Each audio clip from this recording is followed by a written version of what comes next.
Good morning, everybody. How are we doing today? It's a Friday morning. Fridays are a long day for me. I get down here by 7:30, and we serve a dinner Friday nights, an entree, and so it's a 14-hour day. I don't get done until 9 o'clock or so down there, but things are going good. I mean, you can see the revenue is growing as the weather's getting nicer. We're just busier every day. Less time to do a lot of the other things that I was having plenty of time to do in January and February. But I mean, it's amazing because I'm talking to so many cool people, meeting artists from all over. People are really driving with this as the destination, and I just am really thrilled by that because we need that for this to work. And so people do find this an interesting place, and there's people that have been driving out from Rochester 20 minutes away 5, 6, 7 times now. You know, many have come 2, 3 times, and it's just a unique enough place and atmosphere that people are willing to say, you know what, let's go there. Let's show our friends that. And one of the cool things, too, is that I hear a lot from people, oh, wouldn't it be great when so-and-so's in town from wherever, if we could take him here. And so for even like locals to say it's great, but for the Rochester people and Wabasha people and Winona people and La Crosse people, for them to be taking kind of an ownership and a pride that this is part of their civic community, it's pretty cool. You know, we're obviously getting the left of center crowd more often than we are the other side of the crowd, but I mean, they're all welcome, and we're going to convert whoever comes in into a little bit of a jazz appreciation society. Because jazz, when played in the right context at the right time for the right people. My phone has issues right now. It's near the end of its, I don't know. My wife bought us new ones, but she hasn't kind of hooked up yet. It's been months. So, listen to a little Charlie Mariano right now with Don Sebesky, who comes to fame, some at Verve, but also for CTI. He was someone Creed Taylor seemed to use a lot to be an arranger. And this is a arrangement conducted by, it's got Jim Hall and Mel Lewis, introducing Marvin Stam, of course the great Charlie Mariano, who I'm a big fan of Mariano's early work, which shows up in several different places from Prestige to Bethlehem. I mean, he's just a great player. He's on some of that West Coast stuff with the Stan Kenton groups. Talented, fiery player who ends up working with Toshiko Yakiyoshi, who a Japanese pianist who ends up becoming his wife, and they do quite a bit of stuff together as well. But when you find Charlie Mariano stuff, and this is on the Regina label, which is a little label, I think that's out of New York. I think this is my 3rd Regina title now, which means I can technically put a section for it, but I'm not. Yeah, that's from New York. 1963. It's a great little session. A lot of blues, actually. I was surprised in that first number. It was almost a gospel number at times. But definitely a black church shuffle going on. But I'm a big fan of Mariano. But yeah, it's been a really good last 6 weeks or so. There's been some storms on the horizon. My wife, who I love dearly, got her second DUI. And it's been causing us some stress, obviously, financially especially. But, you know, it's been a tough winter for a lot of people. So just say a prayer for her. You know, she's getting back on the horse and going back to work. And she got a provisional license for now. And so let's just, I mean, it is what it is. You know, I mean, it's life. Life has different demons for all of us. With me, it's food. You know what I mean? I struggle with that all the time. My weight's always up and down, up and down. But, so there's been some fun new records coming in. And something I'm about to launch next week, I think. There's a little box of records of stuff for sale. Stuff I've had doubles of for a while and upgraded with like an old original copy. And I don't need this now, this imported one or the Japanese one or a second generation sad boy with a, you know what I mean? I got some stuff like that. Plus, I bought a box of stuff from a guy that I'm going to put out. And I think I can attach a story to most of these records and give people the context of what they are. And I'm hoping that's going to help me sell some of this stuff because I'm sure some of it's not going to be familiar with a lot of people, but people do ask all the time if I have stuff for sale. And so we're going to see how that goes. Hope it's an additional revenue stream. I can just pick up stuff on the cheap and, mark it up a little bit and bring a few extra bucks in here and be able to sell them because, I know what the music is and what part of the jazz story this is and why it's important and who's on it and where those careers went. I think having that extra information for people, it takes a record from a band that has no meaning and you can give it some meaning. I think that's always important, and it helps any collector want to dive into a record when they know more of its context. So I think that's going to be interesting. I have got some fun stuff in. I completed the Fitzgerald songbooks, and that's the last one. I figure it doesn't do any harm to show people these again. These records are out there. You can find them used, original pressings for 10, 15, 20 bucks in great condition. And this stuff is an important part of the jazz canon. It was done by Norman Granz, who was the founder of Verve Records. He had Clef and Norgran as his two early labels and was an instrumental man in the post-war years, getting a lot of the black swing musicians back to work and making some money. The swing bands had fell apart. The economics weren't there to make the swing bands work. You can't tour with 18 people if the money's not there to pay them. And so the small group context kind of takes over for almost financial reasons in a lot of ways. The music was heading that way as well with the jump blues and, Count Basie 7. The smaller groups were happening. Benny Goodman had small groups. But the economics certainly made those groups make more sense as we get into the post-war years. Some of the bigger white swing bands were even starting to struggle making money. The Dorseys had Sinatra, and they had to do more and more of the Sinatra stuff to keep people coming out. But when Norman Granz signed Ella away from Decca Records, he immediately launches the Verve Records, gives her own sequence, the 4000 sequence, which most of it is her material. This is the first one. Ella Fitzgerald sings the Cole Porter songbook. And the American songbooks, of course, were written by these gentlemen I'm about to read off, including Cole Porter. And a lot of them was for the theater, for Broadway. Just stage songs, wonderful melodies, catchy songs. They were a language that most people were going to know. And so these songs made sense for the jazz musicians to play with them and make them a little bit more swinging, a little bit more danceable. And Ella kind of goes away from bebopping and scatting somewhat and gets more into the groove of doing jazz pop. But she's one of the great singers, great enunciators, storytellers. Very different from Billie Holiday, who was subdued and serene and greatly pained at all points. Ella's much more ebullient and full of joy and love of life and connection to the black church. And, she knows how to wear a lid on a Sunday morning. Ella's got that black gospel oozing out of her. And she's an influence on a lot of singers who came after. She's just such a massive figure. Going back to her days in Harlem with Chick Webb, she's just an important architect of the jazz singer. And these songbooks are great places and great ways to get to know the American songbook and get to know these melodies and songs. So when you hear a Parker or a Gillespie or a Lee Morgan or John Coltrane reference these songs, you'll recognize the melodies and know what they're referencing. Rollins, Miles even references and plays these songs all the time. The next one's Ella Fitzgerald swings Rodgers and Hart songbook, 4002. And these records are all kind of coming out in the mid to late 50s. I think the last one's maybe 60, 61. 4010, Ella Fitzgerald and the Duke Ellington sing the Ellington songbook. Certainly a highly acclaimed session right there. This is the Irving Berlin songbook, 4019. There's a lot of titles in the 4000 sequence that weren't issued. Some of them were designated for other artists and other people of this ilk.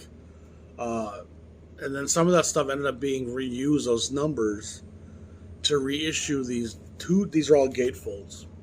A lot of the stuff gets reissued in single LP form in the numbers that didn't get used.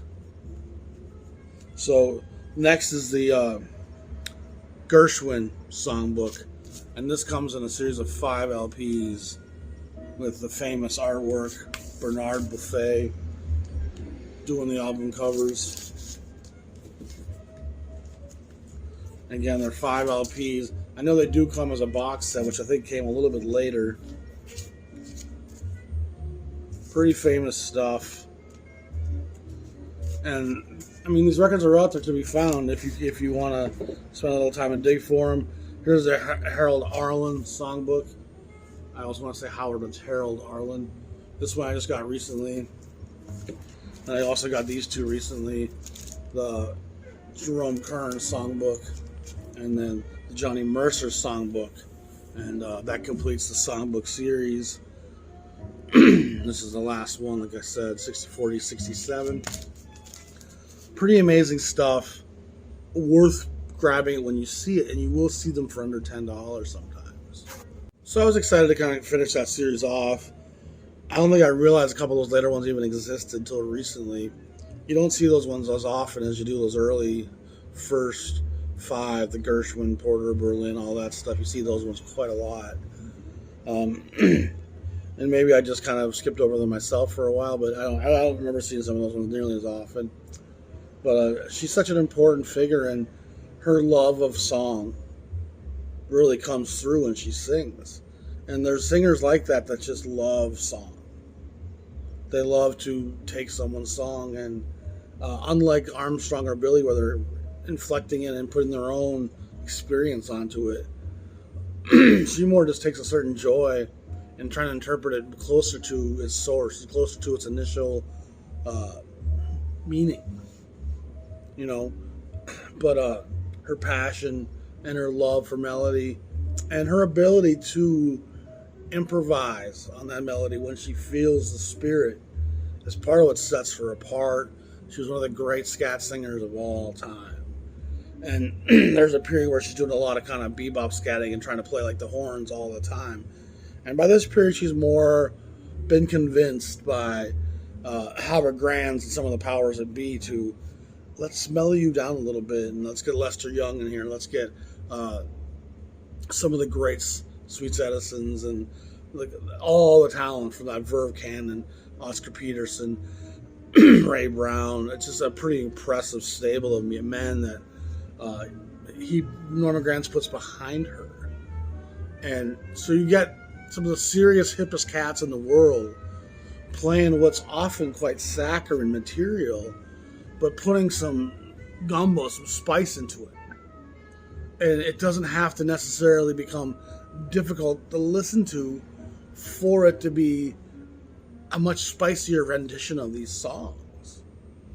It's got a little swing and a little lilt and a little sexual innuendo, and all of a sudden some of these songs take on a whole new expression while maintaining their initial kind of direction. Certainly they've upped the ante on this water slide. This used to be a pretty simple little basic water slide, and now this sucker's got some loop spins and loop-to-loops, and before it gets to the end of that run, you're going to get a little splash on you. Like, it's just, they're fun versions by potent black men who just love what they do. The Ben Websters of this world. I mean, the Louis Armstrongs, the Duke Ellingtons. These cats, this music was a language, a prayer, such a safety, such a place of joy. And to take these songs that were sacred, but to still give them a new form of life, it's a really cool cultural phenomenon.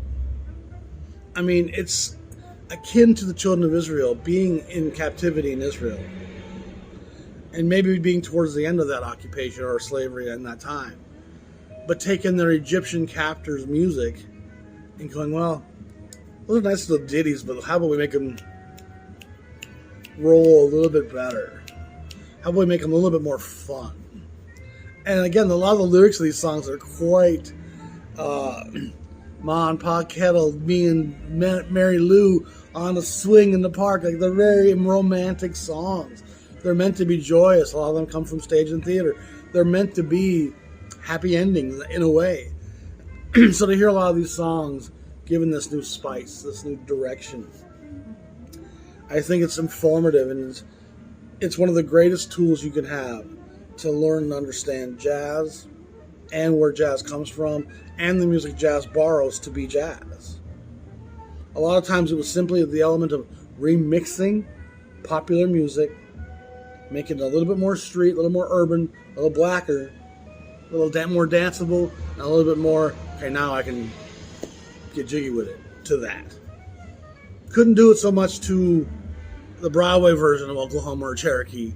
You know what I mean? But when you take that element and add it to it, it really sends the bells start ringing. And so I can't recommend enough to people that to get to know jazz, get to know the songbook, and Ella's probably the best way to do it because she's such a great bridge. And I know Billie Holiday does a lot of these same songs. Sinatra does a lot of these same songs.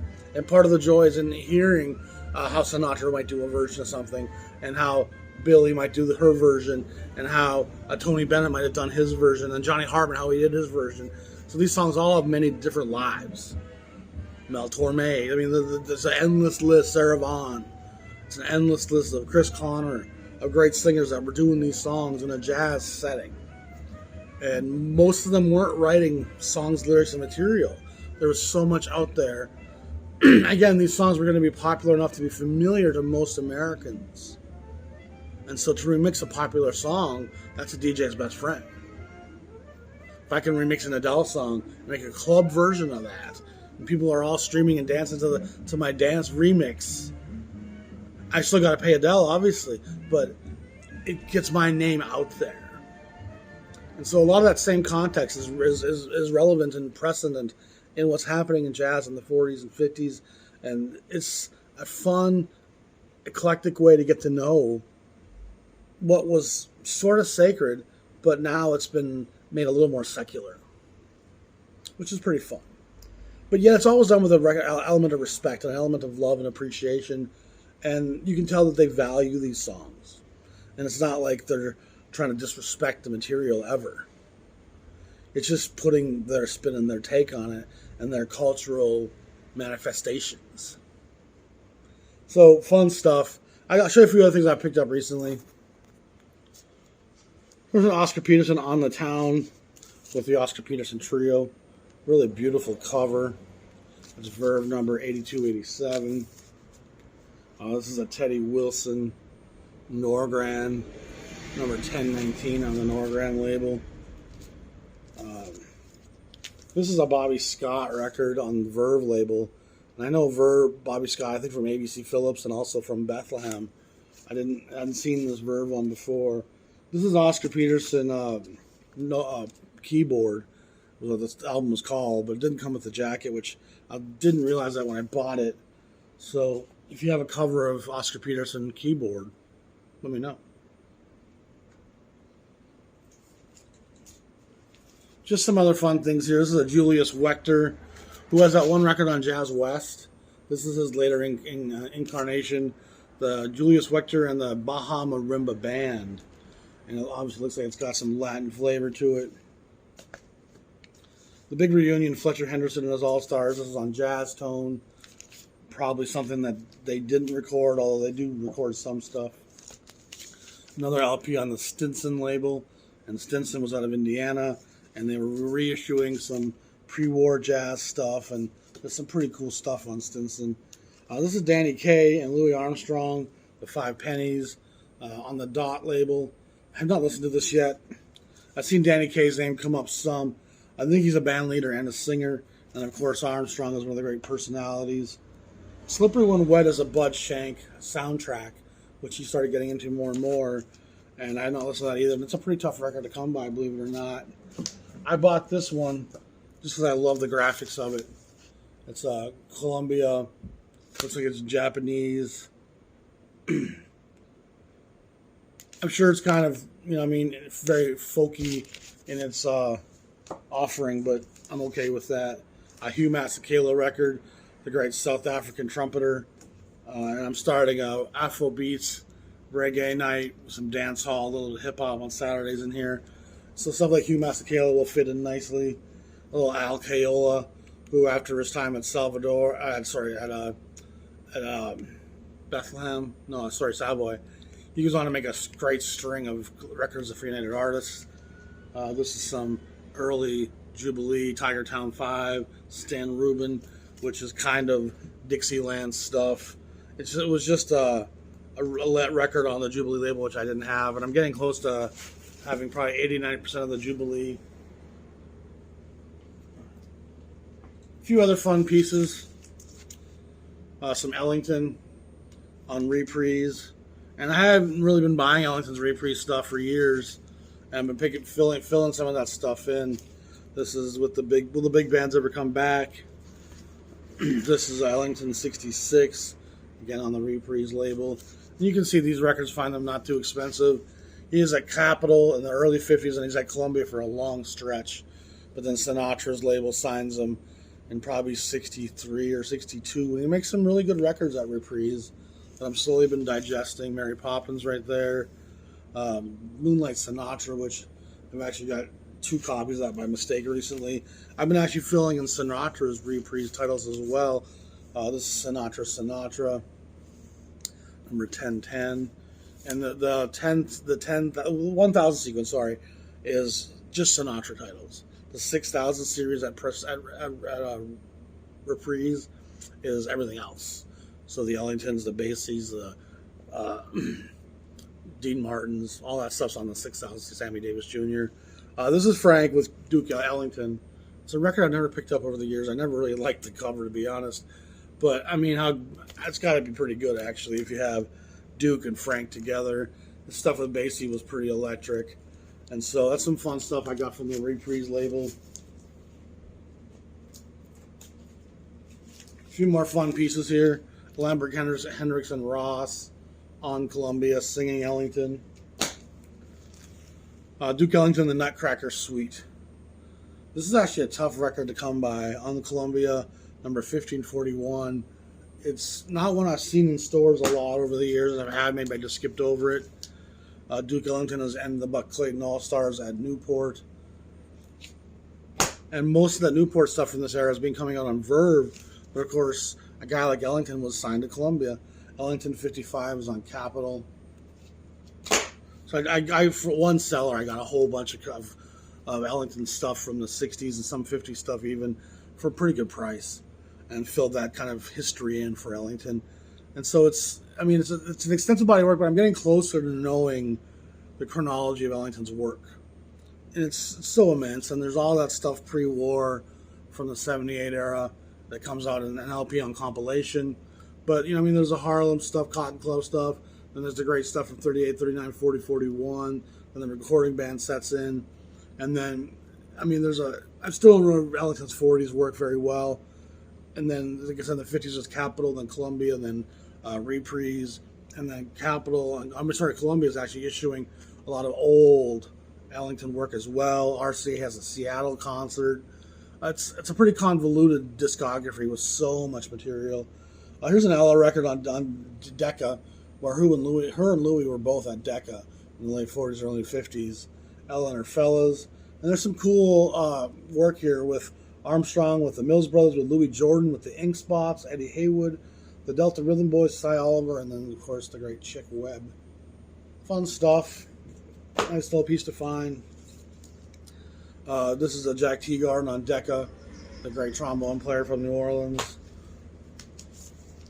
This is Paul Desmond, Glad to Be Unhappy on RCA. And this is the Sons of Son and Finnegan, also on RCA. And the last thing I'm going to show you is I picked up a few Marlene Van Plank records, who's a great singer. He's on the Affinity label, and there's actually a Hartman record also on the Affinity label. This one's for Teddy. And by the way that's spelled, I'm guessing that's Teddy King. I'll have to read this later.